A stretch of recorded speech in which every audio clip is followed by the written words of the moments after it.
그럼 이제 크리스천 부모 코칭이 무엇인지에 대해서 좀 더 나눠보도록 할까요?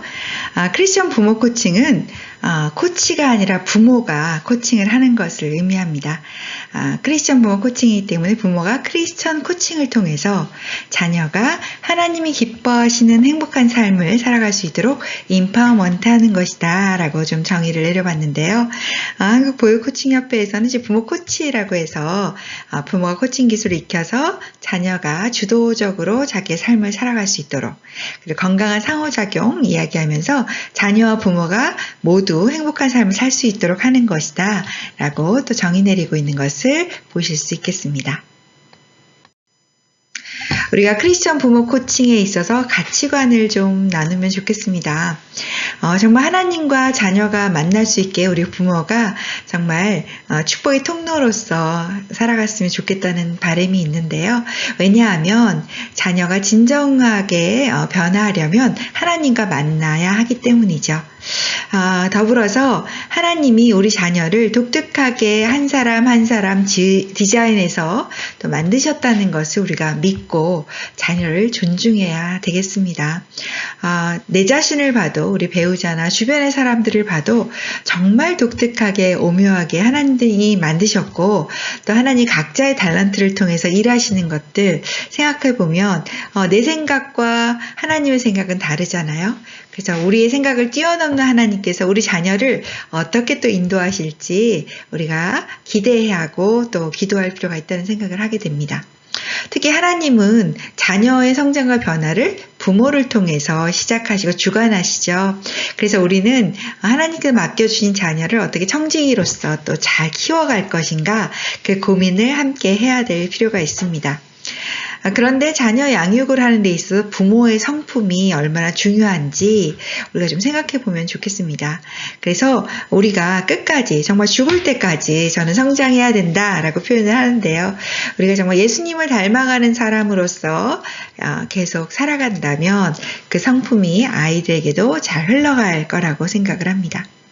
하나님께서는 우리 자신을 얼마나 믿어주시는지요. 그래서 부모를 믿어주시는 대로 부모 역시 자녀를 신뢰하고 또 기다려주는 그런 마음을 가지고 살아야겠다, 이런 생각이 듭니다. 또한 자녀가 하나님을 알기를 원하시죠. 그래서 진정한 변화가 하나님과의 만남을 통해 이루어진다라고 말을 했는데요. 우리가 정말 하나님이 주시는 복에만 관심 있고 하나님 뜻에만 관심 있고, 그런데 정작 하나님이 누구신지를 모르는 경우도 많아서 우리 자녀가 먼저 하나님이 누구신지, 하나님의 속성과 하나님의 존재, 성품 알고, 그러면서 하나님의 뜻과 소명을 이루는 삶을 살아갈 수 있도록 우리가 격려할 필요가 있다고 생각이 듭니다. 또한 부모가 더 모든 것을 다 아는 거로 생각해서 자녀를 통제하고 또 하는 것이 아니라, 사실은 우리 모두 하나님 앞에서는 죄인이죠. 그래서 겸손하게 우리가 좀 자녀 양육을 해나갈 필요가 있겠고요.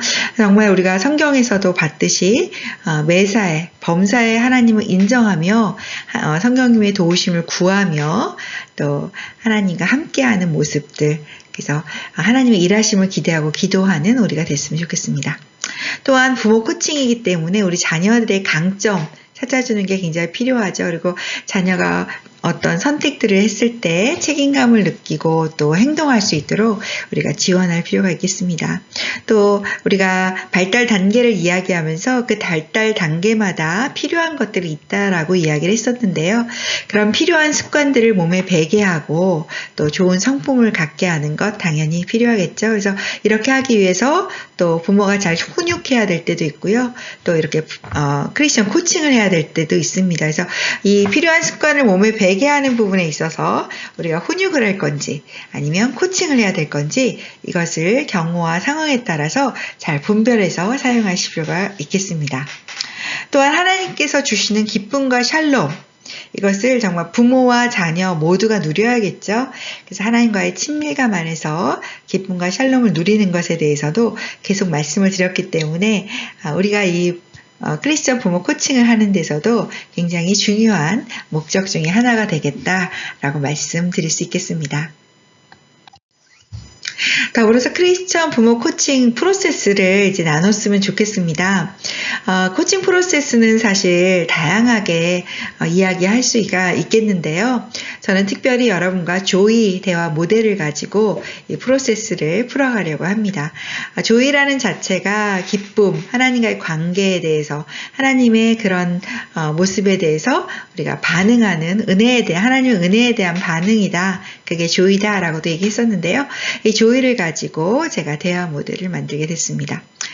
조이는 조이닝으로 연결해서 이제 관계를 아이와 마음과 마음이 만나는 관계를 맺고 또 원하는 것들을 목표를 세우는 것들 이런 거 연결돼서 이야기할 수 있겠고요. O는 옵션스에서 이제 목표 세운 것에서 어떻게 이제 대안을 찾고 실행 계획을 할지 이런 것을 나누는 게 되겠고요. 그렇게 다 계획을 세운 다음에는 Why, Yours에서 이것이 이제 그 자녀의 몫이 되게끔 자녀가 책임지고 할 수 있게끔 우리가 임파워먼트 하는 것과 연결되게 되겠습니다. 그래서 이런 코칭의 프로세스를 갖지만 가장 중요한 것은 성경적 세계관이다 라고 생각하는 것을 잊지 마시고 이 조이 코칭 대화 모델을 좀 더 살펴보도록 하겠습니다. 이런 코칭 프로세스나 또 훈육을 할 때나 뭐 아이들과 대화를 나눌 때는 내 감정이 특히 부정적 감정이 올라왔을 때는 일단 스탑 하실 필요가 있습니다. 그래서 이 감정을 잘 가라앉히고 나서 아이와 대화를 나누는 것이 모두에게 좋은데요. 제가 BTS라는 약자를 가지고 나의 감정을 다스릴 수 있도록 좀 프로세스화 했는데요. 함께 좀 적용해 보시면 어떨까 싶습니다. 먼저 스탑 하시는 거예요. 부정적인 생각들이 막 올라오기 시작하는 거죠. 감정도 그렇고 저희가 저렇게 하루 종일 게임만 하면 도대체 뭐가 되려고 저러지? 도대체 쟤는 약속도 안 지키고 저렇게 게으르다니? 이런 식으로 생각을 계속 하다 보면 나중에 커서 뭐가 될까? 나는 또 이 아이를 어떻게 다뤄야 될까? 굉장히 많은 생각들이 오갈 수 있습니다. 그럴 때 일단 스탑 하셔야 돼요. 자, 이거는 미래에 아직 오지 않은 것들이고요. 이런 부정적인 생각들이 결코 우리에게 도움을 주지 않기 때문에 스탑 하셔야 됩니다. 그래서 방에서 혹시 이런 생각을 하신다면 부엌에 가서 물을 한 잔 마시는 것도 좋고요. 조금 환기시키시는 것도 필요할 수 있습니다. 일단 스탑 하셔야 돼요. 그리고 스탑 하시면서 심호흡, 브레스를 하셔야 됩니다. 그래서 심호흡을 하시면서 지금 나의 이런 부정적인 생각, 감정 이런 것을 좀 내보내시고요. 그리고 호흡기도 계속 말씀드렸죠. 내가 불안할 때 주님을 의지합니다. 내가 두려울 때 주님을 의지합니다. 라고 말하면서 주님이 주시는 평안과 기쁨을 다시 들이마시는 이런 심호흡을 계속 순환하면서 기도하시면 좀 더 가라앉겠죠. 그런 다음에 Thanks입니다. 내 감정을 일단 좀 공감해 주셔야 돼요. 내가 지금 두렵구나. 내가 지금 화가 나는구나. 우리 아이를 잘 키우고 싶구나. 그래, 그럴 수 있지. 라고 하면서 내 마음을 공감하면서 Thanks, 감사를 찾는 겁니다. 정말 감사할 게 없을 수 있어요, 여러분. 우리 자녀를 보면서 깝깝할 때는 감사할 수가 없겠죠. 그렇지만 1%의 감사라도 찾아내셔야 됩니다. 그리고 찾으려고 보면 있습니다. 예를 들어서 그래도 우리 아이가 튼튼해서 감사하다. 그래도 에너지가 넘쳐서 감사하다. 하나님께 기도할 수 있어서 감사하다. 이렇게 감사를 하시는 겁니다. 자, 감사는 또 하나님과의 관계에 문이 열리는 비밀번호와 같다고도 말씀드렸죠. 그래서 이렇게 부정적 생각을 스탑 하시고 심호흡을 하시면서 감사를 찾다 보면 이제 솔루션이 보이십니다. 솔루션. 그래서 서로 윈윈할 수 있는 해결책을 찾게 되고요. 이제 이렇게 됐을 때 자녀와 특히 여러 가지 문제를 해결하려고 교정하는 이런 대화를 할 때, 훈육을 할 때 이제 차분하게 하실 수가 있겠습니다. 이제 조이 대화 모델을 좀 더 살펴보도록 하겠습니다. 1단계는 조이닝입니다. 관계를 맺는 거죠. 연결하는 거죠. 그죠? 이것은 마음과 마음이 만나는 시간이다 라고 좀 생각하시면 좋겠습니다. 우리가 감정적으로만 아이를 대하면 어떤 일이 일어날까요? 아이가 마음을 여나요? 네, 우리가 마음을 닫아버리기 쉽죠. 그래서 아까 SBTS도 알려드렸는데요. 아이의 마음을 여는 시간이라고 생각하시면 좋겠습니다. 어쨌든 이 이야기를 하는 데 있어서는 아이의 행동을 이제 교정해야 되고 수정해야 될 필요가 있을 때 더 이런 이야기를 나누기 쉬운데요. 그럴 때는 아이의 행동을 잘 관찰하셔서 그 관찰된 사실을 이야기하셔야 됩니다. 사실이라고 하는 것은 우리가 누구나 공감하고 누구나 인정하는 것이 팩트예요. 예를 들어서 지금 학교 다녀와서 게임만 하는 아이, 이런 사례를 갖고 아이하고 얘기할 텐데요. 이럴 때 집에 오자마자 게임을 3시간 동안 했네 라고 12시에 들어와서 너 3시까지 게임을 했어 라고 얘기하면 아이도 받아들입니다. 그런데 너 오자마자 게임을 몇 시간씩 하는 거야? 도대체 하루 종일 하네? 뭐 이런 식으로 얘기한다든지, 너는 왜 이렇게 말하는 태도가 예의가 없어? 뭐 이런 식으로 얘기한다든지. 여러분, 예의가 없다 예를 들어서 말을 하면요, 각 사람마다 다 다를 겁니다. 여러분, 인사할 때 이렇게 목례만 하면 예의가 없는 건가요? 이렇게 90도 각도로 인사를 해야 예의가 있는 건가요? 아니면 뭐 절을 해야 될까요? 우리가 예의 없다 예를 들어서 이런 한 가지 문장을 가지고도 각자가 다른 얘기를 하면 이것은 판단이구나 라고 생각하시고 사실이 아니구나 라고 인식하셔야 됩니다. 사실은요, 8시에 학교 가기로 했는데 8시 5분에 들어가면, 그쵸, 지각, 5분 늦었네 라고 말하는 것, 이런 게 팩트고 사실이에요. 누구나 그거를 인정하는 것, 그 상황에 대해서 왈가왈부하지 않고 정확하잖아요. 8시에 모이기로 했는데 8시 5분에 왔다는 건 지각한 거죠. 늦은 거죠. 이것처럼 팩트를 얘기해야 되는데요. 그래서 이런 사실을 중심으로 얘기하시고 이유를 물어보고 또 아이의 그런 감정에 대해서 물어보면서 공감하시면 이제 아이의 마음이 열린다는 거죠. 그러니까 처음에 관계를 맺어가는 게 쉬워집니다. 학교 다녀와서 게임만 하는 아이를 어떻게 마음을 열 수 있을지 한번 사례를 볼까요? 아이의 행동에 관심을 갖는 거죠. 무슨 게임인데 그러니? 엄마도 궁금한데? 무슨 게임이야? 이렇게 먼저 시작을 할 수 있는 거죠. 그러면서 사실을 얘기합니다. 너 지난 일주일 동안 집에 오자마자 게임을 3시간 동안 했는데 무슨 일 있니? 라고 이제 이유를 물어보는 거죠. 자, 그랬더니 아이가 실은요, 저 친구들하고 지금 게임 시합에 나갔어요. 그래서 3시간씩 시합에 참여해서 그렇게 시간을 썼어요. 라고 말할 수도 있다는 거죠. 그래서 이유를 일단 물어봐 주시는 게 좋습니다. 그래서 친구들하고 시합을 했구나. 그래서 어땠어? 라고 물어보는 거죠. 좋았겠네. 라고 해서 아이가 지금 말하는 것을 관심을 가져주고 공감하면서 이제 이야기를 시작한다 라고 생각하시면 되겠습니다. 자, 그런데 아이의 마음을 닫게 하는 예시를 한번 보도록 할까요? 아이가 막 게임을 하니까 이렇게 얘기하는 거예요. 너 또 게임이야? 숙제 아직 안 했지? 어떻게 제때 한 적이 한 번도 없니? 이렇게 말하는 거예요. 일반화하고 지금 판단하고 있어요. 특히 어떻게 제때 한 적이 한 번도 없어. 네, 이거는 사실은 정말 한 번도 없을까요, 아이가? 그렇지 않거든요. 그래서 아이는 이렇게 대답을 할 수밖에 없죠. 지금까지 열심히 했단 말이야. 엄마는 알지도 못하면서. 아이는 되게 억울한 이야기를 하겠죠. 자, 그런데 엄마가 이것에 대해서 반응하지 않고 또 엄마의 말을 합니다. 뻔히 보이는데 뭘 잘했다고 큰 소리야. 이번 시험은 어떻게 보려고 해? 그래서 아이의 말을 무시합니다. 자, 그럼 아이가 말을 안 하죠. 벌써 여기서 마음이 다쳤어요. 그래서 일반하고 판단하고 무시하는 거, 이런 것들이 아이의 마음을 닫는구나 알 수가 있겠죠. 또 거기다가 엄마가 한마디 더 합니다. 내가 누구 때문에 이렇게 열심히 사는데 너는 공부라도 잘해야지. 이렇게 당연시하고 아이에게 푸시하는 거죠. 자, 그러면 아이가 알았어 지금 한다고 이제 짜증을 내면서 공부를 한다고 이제 어쨌든 일어났습니다. 그런데 뒤통수에 대고 우리는 한 방 더 해야겠죠. 야, 옆집에 정원이는 저번 시험에도 1등 했다고 하더라. 너는 커서 뭐가 되려고 그러니? 이렇게 비교하고 비난하는 말까지 퍼붓습니다. 자, 우리 아이들 이런 이야기를 들으면 기운이 막 나서 공부할까요? 더 위축되고 속상하고 억울하고 사실 여러분 이런 부정적인 감정이 온통 마음에 가득하면요. 해야 될 일 안 합니다. 여러분들 지금 이렇게 아이와 이야기하면서 엄마가 원하는 건 뭘까요? 아이가 숙제도 하고 시험 준비도 좀 하고 어떤 공부하는 모습을 좀 봤으면 좋겠는 거잖아요.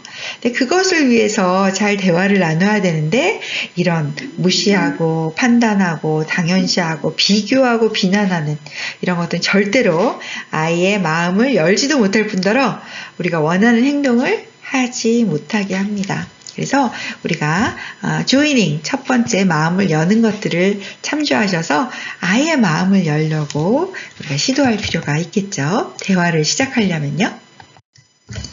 자, 그래서 마음을 여는 것이 그럼 뭔가 라고 했을 때 예시 1과 예시 2를 보시면서 비교하시면 또 도움이 되실 것 같습니다. 똑같은 얘기예요. 엄마 나 오늘 선생님한테 과제 잘못했다고 점수 못 받았어. 이걸로 시작하는데요. 예시 1에서 보면 아이가 됐어. 그리고 문을 쾅 닫고 나가버리고요. 두 번째 예시에서는 아이가 이렇게 해볼게 라고 말하고 있습니다. 차이가 뭘까요? 네, 보면 엄마가 판단하고 비난하고 훈계하고 잔소리한 예시 1에서 아이는 문을 쾅 닫고 나가버리고 있고요. 예시 2로 우리가 얘기하면 아이가 자신의 이야기들을 할 수 있다는 것을 볼 수가 있겠습니다. 먼저 아이가 이렇게 얘기하니까 엄마가 어떻게 했죠? 아이고 속상했겠다 라고 그 마음을 읽어주고 있습니다. 그러니까 아이가 맞아 난 너무 속상했어 이렇게 얘기를 하는 거죠. 그러면서 이제 이유를 얘기합니다. 내가 과제에 대해서 잘못 알았더라고 속상해 이렇게 얘기하는 거죠. 그러니까 엄마가 또 한 번 공감해 줍니다. 그래 속상했겠다. 다음번에 과제를 잘해가려면 어떻게 하면 좋겠니? 라고 이제 그 다음 이야기를 물어봐 줍니다. 그러니까 아이가 다음에는 이제 과제 잘 알아보고 친구들이 있는 선생님에게 확인해 봐야겠어 라고 아이가 이런 이야기를 한다는 거죠. 네, 그래서 그럴 때 또 인파워먼트 하셔야죠. 그래 좋은 생각이다. 어떻게 그렇게 좋은 생각을 했어? 라고 이야기를 하는 거죠. 또 때로는 아이가 잘 해결책을 말 못할 수도 있습니다. 그럴 때는 엄마가 얘기를 해줄 수 있어요. 다음에는 좀 과제를 더 잘 알아보면 어떨까? 라고 말하면서 중요한 건 뒷부분입니다. 너는 어떻게 생각하니? 어때? 라고 물어봐 주는 거죠. 그럴 때 아이가 그것도 좋겠어 라고 하면 아이가 할 거고요. 아니 엄마 그건 좀 아닌 것 같아 라고 하면 그래? 그럼 또 어떤 의견이 있어? 라고 해서 아이가 이런 의견에 대해서 선택권을 갖게 해줄 필요가 있습니다. 자, 그렇게 해서 아이가 엄마가 마음을 공감해 주면서 앞으로 어떻게 하면 좋을지를 물어봐 주는 이런 프로세스를 할 때 아이가 이제 우리 부모님도 원하는 행동, 바람직한 행동을 할 수 있다는 거 한번 다시 한번 기억하시면서 예시 1과 예시 2를 비교해 주시면 좋을 것 같습니다. 관계가 잘 맺어졌으면 이제 목표를 세워야겠죠. 아이의 마음을 이제 잘 열어주셨는데요. 이제 엄마가 원하는 것을 얘기하고 아이와 이제 현실적으로 가능한 목표를 잡아보는 겁니다. 먼저 엄마가 원하는 걸 얘기하고 어떻게 하면 좋을지를 물어보시면서요. 그 행동을 계속했을 때 어떻게 될지 이런 것도 좀 물어봐 주십니다. 그랬을 때 아이가 진짜 원하는 것을 이야기하도록 하고요. 그래서 원하는 목표를 좀 구체적으로 함께 정하는 시간이 되겠습니다. 여전히 학교에 다녀와서 이제 게임만 하는 아이와 이야기를 나눈다면 이렇게 얘기 할 수 있을 것 같습니다. 그래 게임 시합하고 그래서 너무 좋았겠네. 그런데 네가 숙제도 하고 게임도 하고 엄마는 모두 다 했으면 좋겠는데 네 생각은 어떠니? 라고 물어보는 거죠. 그냥 이렇게 아이가 이야기를 하겠죠. 그래서 그럼 지금처럼 게임만 하면 그렇게 계속하면 어떻게 될 것 같아? 선생님은 뭐라 하실 것 같니? 이런 식으로 그런 행동을 계속했을 때 앞으로 어떻게 될지를 좀 물어봐 줍니다.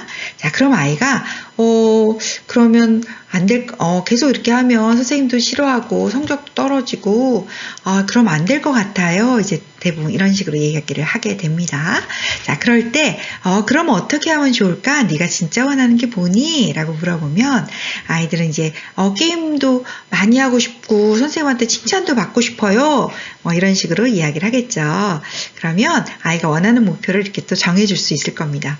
그럼 매일 게임도 하고 그러면서 숙제도 잘하려면 어떻게 하면 좋을까? 이렇게 이제 목표를 정하는 거죠. 목표 세우기와 연결된 또 질문들을 좀 더 예시로 드리겠습니다. 아이가 이제 진짜 원하는 걸 이야기할 때 이렇게 좀 다소 엉뚱하긴 하지만 요술램프가 생긴다면 어떤 소원을 얘기하고 싶니? 그래서 한 가지만 물어보시면 좀 되게 엉뚱한 이야기, 뭐 도깨비 방망이가 생겨서 뭐 이렇게 전교 1등하고 싶어요. 돈을 많이 벌고 싶어요. 막 이런 이야기를 할 수 있습니다. 그래서 또 뭐 하고 싶어? 또 뭐 하고 싶어? 그냥 이렇게 여러 개 물어봐 주시면 또 아이의 진짜 속마음이 나올 수도 있고요. 진짜 원하는 게 뭐야? 라고 직접 물어볼 수도 있고, 만약에 그냥 돈을 많이 벌고 싶다 라고 했을 때 그것이 어떤 의미가 있는지, 또 그렇게 생각하는 이유를 물어봐 주시면 또 그 안에서 원하는 게 나옵니다. 돈을 많이 벌고 싶다라고 하는데 그게 어떤 의미가 있니? 라고 만약 물어본다면 이렇게 대답할 수도 있을 것 같아요. 엄마가 맨날 돈 때문에 힘들어 하시니까 내가 돈을 많이 벌어서 엄마 행복하게 해주려고요. 이렇게 얘기할 수도 있겠죠. 자, 그러면 또 엄마가 감동을 이야기해 주시면서 또 엄마가 진짜 원하는 건 그게 아니야 이러면서 엄마가 또 진짜 원하는 걸 말해 줄 수도 있겠죠. 또한 아이가 이제 뭐 돈을 많이 벌었다. 그럼 그 돈을 많이 벌은 다음에 그것을 어떻게 쓰고 싶은지 뭐 이런 것을 물어볼 수도 있고요. 내가 뭐 의사가 되고 싶다 아이가 얘기했다면 의사가 됐을 때 어떤 모습인지 한번 구체적으로 상상해 봐서 그것이 정말 현실적으로 가능하겠다. 정말 그런 의사가 되면 좋겠다. 네, 그런 청소부가 됐으면 좋겠다. 그런 소방관이 됐으면 좋겠다.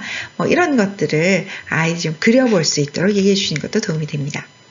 또 아이들의 표정이나 행동을 좀 관찰하시고 그거에 대해서 물어보시는 것도 이런 목표 세우기에 굉장히 좋을 수 있습니다. 그래서 요즘 들어서 표정이 힘들어 보이는데 뭐 때문에 그런 거야? 라고 얘기를 하는 거죠. 요즘 친구랑 자꾸 얘기를 안 하고 못 하고 그래서 그 아이랑 자꾸 멀어져서 제가 힘들어요. 이렇게 얘기한다면 그럼 그 친구랑 어떻게 하면 잘 지낼 수 있을까? 그런 거에 대해서 네가 좀 얘기를 나누고 싶겠네. 어때? 라고 해서 이제 좀 더 얘기를 나눌 수도 있겠죠. 네, 이렇게 해서 이제 목표를 정했으면 이제 대안 찾기를 해야 되는데요. 대안 찾기에 있어서 먼저 아이가 잘 해냈던 경험이나 강점들 찾아주시고요. 존재에 대해서 먼저 칭찬과 인정을 해주는 게 필요하겠습니다. 아까처럼 학교에 다녀와서 게임만 하는 아이요. 그래서 이제 숙제도 하고 게임도 하고 둘 다 하겠다고 이제 얘기를 했는데요. 먼저 옛날에 잘했었을 때를 물어봐 주는 겁니다. 네가 게임도 하면서 숙제도 잘한 때가 있었는데 그때는 어떻게 그렇게 했어? 라고 물어봐 주는 거죠. 그럼 아이가 신나서 그때는 이렇게 했어요 라고 얘기를 하겠죠. 그럴 때 또 칭찬 한번 해주시는 겁니다. 야, 그렇게 할 수 있는 우리 은지가 멋지구나. 그렇게 했었구나. 실행력이 있었네. 이런 식으로 이제 용기를 북돋아주면 아이가 신나서 지금 우리가 앞으로 해낼 이야기들을, 행동을 앞으로 좀 해낼 수 있구나 라는 용기를 얻겠죠. 예시를 조금 드린다면 네가 그렇게 한다면 주변에서 뭐라고 할 것 같아? 뭐 이런 식으로 해서 좀 더 칭찬하는 이야기들을 좀 생각해 보고요. 또 네 목소리 들으니까 자신감이 느껴지는데 어때? 라고 해서 좀 더 아이의 자신감을 응원해주는 말씀을 해주실 수 있겠습니다. 네가 잘하고 있다고 생각하는 게 뭐야? 또 다른 친구보다 잘하는 게 뭐야? 라고 해서 좀 아이가 강점을 찾을 수 있도록 이렇게 질문하실 수도 있겠고요. 또 이런 이야기도 해주실 수 있죠. 엄마 관찰할 때 네가 놀 때 보면 아이디어도 넘치고 에너지가 참 많은 것 같다.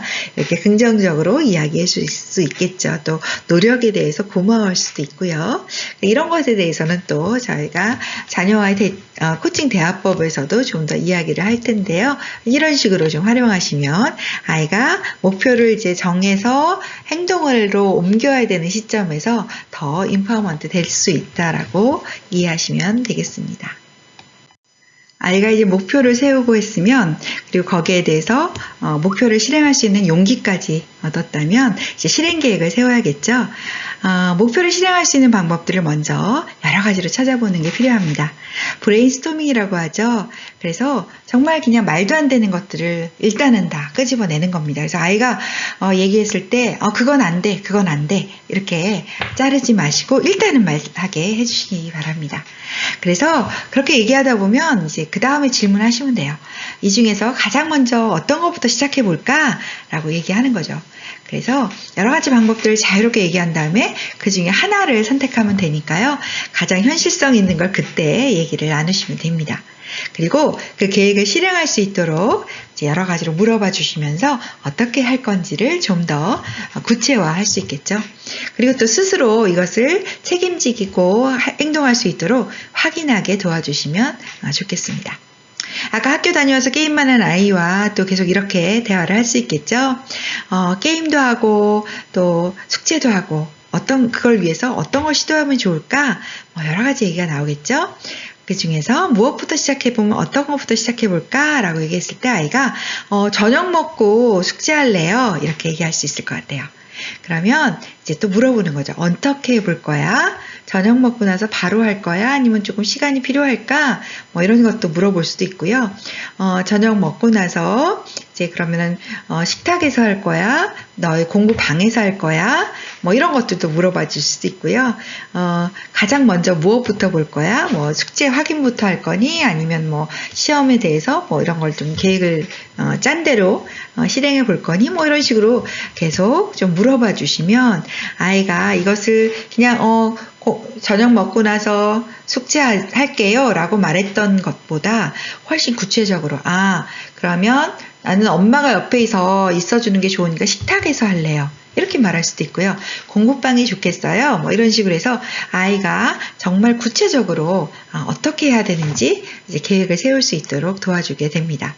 또 질문하는 것이 필요한 것이 언제부터 하면 좋겠니? 입니다. 그래서 이 아이 같은 경우 오늘까지 시험이었고요. 내일부터는 할 수 있을 것 같아요. 이럴 수도 있고 다음 주 월요일부터 할게요. 이런 식으로 얘기할 수가 있겠습니다. 더불어서 엄마, 아빠가 어떻게 도와주면 좋겠니? 라고 물어보는 것도 필요합니다. 그럼 아이가 저녁은 6시부터 꼭 먹게 해주세요 라든지 나에게 응원을 해달라든지 그런 얘기들을 하면 그렇게 좀 도와주시면 되겠어요. 그래서 아이가 뭐부터 시작하면 좋을까라고 했을 때 엄마, 아빠가 볼 땐 실현 가능성도 없고 말도 안 되는 걸 선택했을 수도 있어요. 그렇지만 일단은 아이가 선택한 행동에 대해서 한번 자기가 시도해보고 이게 별로 좋은 계획이 아니었구나, 목표가 아니었구나 라고 생각할 수 있게 그래서 일주일이고 이렇게 하는 거 보고선 어때? 점검해 주시면서 이거를 계속 이렇게 하면 좋겠니? 아니면 이걸 좀 목표를 수정해 볼까? 이런 식으로 제안해서 아이가 또 글쎄요 이거보다는 학교 갔다 오자마자 숙제하는 게 더 낫긴 하겠어요. 이런 식으로 얘기할 수도 있겠죠. 그래서 일단 시도하는 여러 가지 방법 중에서 한 가지를 선택했을 때도 너무 그거 아니야 라고 하는 것이 아니라 아이랑 같이 실패하면서 또 배울 수도 있기 때문에 그렇게 실행 계획을 하나 선택하게 해주시고 내가 어떻게 도와주겠니까지 물어보시면 좋겠습니다. 그리고 마지막으로는 스스로 이제 책임감을 갖고 내 행동에 대해서 체크할 수 있는 자아 성찰과 좀 연결이 되겠죠. 그래서 자기가 내가 하고 있는 거 그래서 이런 다이어리에 좀 체크를 한다든가 이렇게 수첩에 좀 적어 본다든가 이렇게 매일매일 잘해 동그라미 X 세모로 한다든지 점수로 한다든지 해서 아이가 스스로 자기가 하고 있는 것을 체크하도록 점검하도록 도와주시는 것까지 해주시면 좋겠습니다.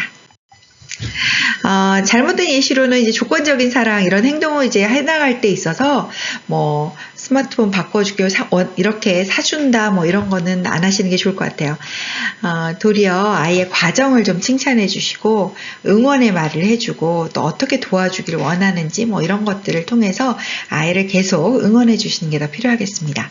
물론 아이들 익숙치 않은 행동을 할 때는 스티커 같은 게 또 도움이 됩니다. 이렇게 뭘 사줄게 이러는 것보다는 스티커 몇 개를 모으면 이제 원하는 걸 해주는 식으로 좀 할 수도 있으니까요. 그래서 지금 꼭 해야 되는데 익숙지가 않아서 좀 힘들어할 때는 이제 스티커 정도는 사용할 수 있다. 그러나 되도록이면 과정 칭찬이라든가 이제 이런 거에 대해서도 제가 나중에 더 설명을 드리겠습니다. 마지막으로 yours, 이제 다 실행계획도 짜고 했을 때는 empowerment를 더 해야겠죠. 그래서 아이가 그렇게 결정한 것에 대해서 엄마가 얼마나 행복한지 다시 한번 칭찬 격려해 주시고 스스로에게 힘을 주는 말 이런 것도 해주시면 되게 좋습니다. 그래서 그렇게 결심한 아이에게 그렇게 노력한다고 해줘서 엄마 너무 행복하다. 우리 은진 너무 멋지다. 너무 든든하다. 뭐 이런 얘기 해주면서 이런 결심을 한 자신에게 스스로에게 어떤 말 해주고 싶니? 뭐 이렇게 좀 말을 물어보는 거죠. 아이들을 임파워먼트 하기 위해서 제가 여러 가지 좀 이야기들을 넣어놨는데요. 그래서 아이가 무엇을 하는 행동에 대해서 그 결과에 대해서만 얘기하지 마시고 존재 자체로 그 과정 그리고 여러 가지 관계 안에서 기쁨을 얻는 것들을 얘기해 주시면 아이들이 더 힘이 나서 같이 행동하기로 했던 것, 실행하기로 했던 것을 더 잘 해낼 수 있을 겁니다. 그래서 이런 이야기들 많이 해주시면 좋겠습니다. 크리스천 부모 코칭 프로세스 조이 대화 모델을 지금까지 살펴봤는데요. 관계를 맺는 거, 목표를 세우고 또 어떻게 대안을 찾고 실행 계획을 할지 또 마지막으로 다시 한번 또 임파워먼트. 그래서 임파워먼트는 중간중간도 사실 들어가는 거 보셨죠? 그래서 아이들이 좀 실행할 수 있도록 도와주시면 좋겠습니다. 오늘은 코칭, 크리스천 코칭, 그리고 크리스천 부모 코칭의 대화 모델, 조이 프로세스까지 알아봤습니다. 여러분들 이 과정들을 쭉 보시면서 아이와 대화하는 것이 어떤 것인지 좀 많은 팁을 얻으셨으면 좋겠습니다. 또 하나 계속 강조드리지만 아이들을 훈육해야 될 때가 있고 이렇게 코칭 대화를 해야 될 때가 있다는 거. 그래서 잘 구분해서 훈육해야 될 때 코칭 대화 모델을 쓰지는 마시고요. 또 상황 봐서 코칭으로 충분히 대화할 수 있다고 여겨질 때 하시면 좋겠습니다. 그래서 사실 나이가 어릴 때는 큰 기대를 갖고 이렇게 코칭 대화를 하신다기보다는 계속 존재감의 임파워먼트 하는 것에 조금 더 비중을 두시면 좋겠고요. 사실 이 코칭을 할 수 있는 수준은 사실 10살 이상 돼야 보다 더 이 프로세스가 잘 진행될 수 있습니다. 그래서 훈육할 때와 코칭을 해야 될 때를 잘 또 구분하셔서 잘 사용하시면 좋겠습니다. 이번 주 과제 잠깐 나눠볼까요? 그럼에도 불구하고 자녀가 나이가 어릴지라도 한번 조이 프로세스에 따라서 대화를 좀 해보시면 좋겠습니다. 그리고 매일 자녀의 존재를 칭찬하는 거, 아까 임파워먼트 하는 예시들을 좀 드렸는데요. 이제 그런 걸 힌트로 해서 여러분들이 여러 가지 이야기를 개발하셔서 아이를 그 존재를 칭찬하는 언어들을 하루에 3번 이상 하셨으면 좋겠습니다. 또 제가 감사교류 얘기 드렸죠. 임마누엘 일기 이렇게 연결해서. 그래서 이번에는 가족들과 함께 감사교류를 쓰고 또 소리내어 읽는 시간을 좀 가지시길 권해드립니다. 이때는 다 같이 자 감사할 거 쓰자. 자, 이번에는 하나님께서 또 뭐라고 하신 사랑하는 누구야 이렇게 해서 한번 써보자 라고 해서 같이 동시에 쓰시는 걸 권해드리고요. 읽을 때는 아무런 코멘트 하지 마시고 그냥 듣기만 해주세요. 와, 그렇구나. 와, 멋지다. 이 정도만 하시고 끝내시면 돼요. 자, 그 다음 다음 사람 읽어볼까? 이런 식으로 해서 절대 아이가 그리고 뭐 부모님이 적으신 그런 것에 대해서 이건 이렇구나 저렇구나 얘기하지 마시고 들어주기만 하시면 됩니다. 또 계속 자신을 칭찬하고 감사하는 것들 계속 진행해 주시면 좋겠고요. 오늘도 참 많은 얘기를 나눴는데요. 매번 열심히 강의를 들어주시는 여러분들께 감사의 말씀 드리고 싶습니다. 정말 수고 많으셨습니다. 감사합니다.